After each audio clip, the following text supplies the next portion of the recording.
การแข่งขันกีฬาเทควันโดแขว่งขมวนแม่นได้ตั้งเป้าไว้อยู่ที่4เหรียญคำผลการแข่งขัน2วันที่ผ่านมา 18-19 พฤศจิกายนนักกีฬาจากแขว่งขมวนสามารถญาติได้แล้ว5เหรียญคำ3เหรียญเงินและ2เหรียญทองในนี้ประเภทเหรียญคำแม่นได้จากรายการฟ้อนเดี่ยวซ้ายเท่าอนุพงศ์สตานิกเวียนประเภทคู่ต่อสู้หุ่นน้ำหนัก43กิโลนางนิสดาวงภูธรหุ่นน้ำหนัก55กิโลนางพรสวรรค์ไซสวรรค์หุ่นน้ำหนัก72กิโลนางธิดาสวรรค์สุทธจิตและประเภทฟ้อนทีม3คนนางพิมพ์มศรศรีหาเทพและนางประภัสสรปัญญาสิรินางจันดาวันคูณไซยบัวซีสำหรับเหรียญเงินได้จากประเภทฟ้อนทีมซ้าย3คนเท่าพรประเสริฐสุภาพลเท่าอามีไซศรีละยาเท่าธนูทองมณีปกรณ์ฟ้อนทีมผสมฟรีสไตล์เท่าอนุพงศ์สตานิกเวียนและเท่าสุรสิทธิ์คันธวงศา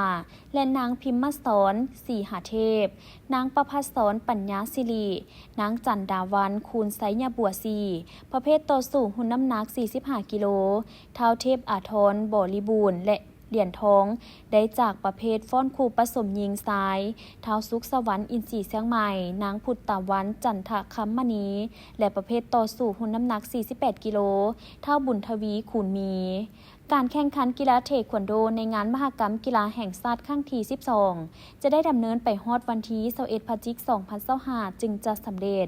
ซึ่งแขว่งขมวนยังจะได้สืบต่อแข่งขันตื่มอีก7รายการคือประเภทต่อสู้หุ่นน้ำหนัก59กิโลหญิงหุ่นน้ำหนัก63กิโลทรายหุ่นน้ำหนัก78กิโลทรายหุ่นน้ำหนัก51กิโลทรายหุ่นน้ำหนัก59กิโลทรายหุ่นน้ำหนัก68กิโลทรายและหุ่นน้ำหนัก73กิโลทรายการแข่งขันกีฬาเทควันโดเป็นอีกหนึ่งใน33ประเภทกีฬา